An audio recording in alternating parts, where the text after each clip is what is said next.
Hi guys, Gw2 here from the New Generation Gamers, and today we're bringing you another video on Guild Wars 2, this time featuring all you need to know about Fractals of the Mist dungeon. Let's start with the basics. FODM is a relatively young dungeon since it was introduced a little bit late into the game. The interesting thing about FODM is the ability to adjust the difficulty level of the dungeon itself, and it's also configured out of 4 smaller dungeons or fractals. Players can see 2 different levels while in the dungeon, the difficulty level of the dungeon and the personal reward level. The difficulty level indicates the difficulty of the dungeon and stretches from 1 to 80. A player that has never played Fractals before, therefore his personal reward level is 1, can enter any difficulty level as long as he has a teammate whose personal reward level is higher or the same as the wanted difficulty level.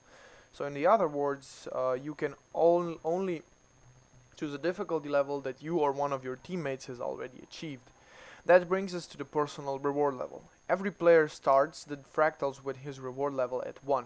After completing fractals of the same or higher difficulty level, his personal reward level will rise by 1, hence the word personal. Now why is it called the reward level? Reward level not only indicates what difficulty level you had already completed, but also tells you what kind of a reward you'll receive after completing the dungeon.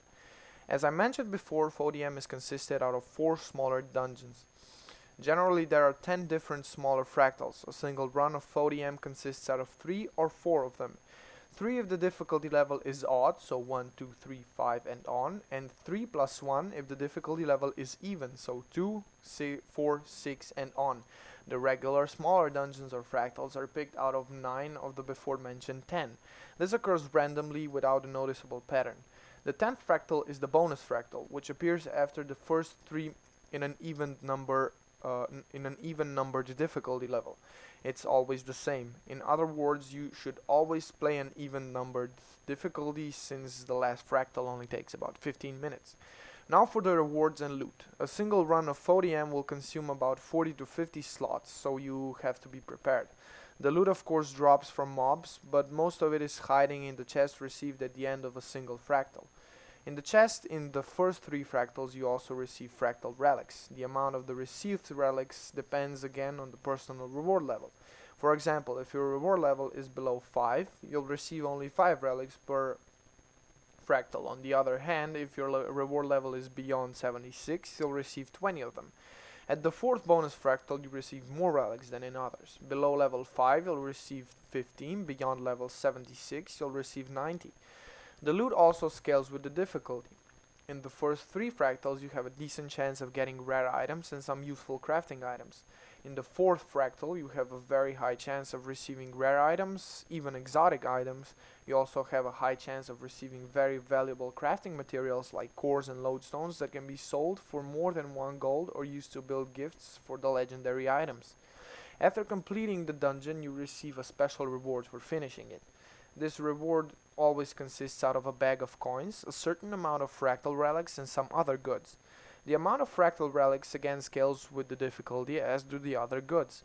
Below level 9 difficulty you receive 20 relics and a bag of coins. From level 10 to 19 you'll receive 25 relics, a bag of coins, a pristine relic which can be used in the shop at the entering instance of fractals, and an ascendant ring if lucky.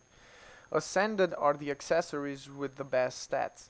From level 20 to 25 you'll receive 30 relics, a bag of coins, a pristine relic, and you'll also have a chance of receiving an ascendant ring, an infused ascendant ring, or a fractal weapon. Infused means its stats already possess a certain amount of AR, but I'll leave that for the end. The fractal weapons on the other hand are pretty awesome. After getting them you do however need to transcend them since they don't have any original stats other than damage. After level 26 of difficulty it's all the same. You'll receive a bag of coins, a certain amount of relics which again scales with the level, a pristine relic, and you'll also have a chance of getting either an infused ring or a fractal weapon. The fractal relics can be used in the entering instance before the first fractal. You have a certain merchant that will exchange your relics for different items, from legendary item components to boxes containing rare or exotic gear. You can however store the relics and later on buy the only item that can only be bought in fractals, the fractal capacitor. The fractal capacitor costs about 150 gold in globs of ectoplasm and 2800 relics if counting all of the components. But it is the best back piece in the game, both in stats and in looks. For the end, I might also mention Agony Resist, or AR. After level 10 difficulty, the bosses in Fractals gain an ability called Agony, which severely damages you and your teammates. The only way to defend against this is to buy Agony Resist or AR. It can be bought with Fractal Relics. Above level 10, it's recommended to have at least 2 accessories with Agony Resist infused on them, since one infusion gives only 5 Agony Resists. Maximum amount of Agony Resist is 45 and can shield you even against the level 80 Agony. So that's about it. I'll leave a couple of links in the description to the Gw2 Wiki, where some of the before mentioned things are explained more to the detail. Hope this video is useful. Please like and subscribe. We'll be sure to bring you more videos as soon as possible. This was Gw2 from the New Generation Gamers. Have a nice day and have fun in Fractals.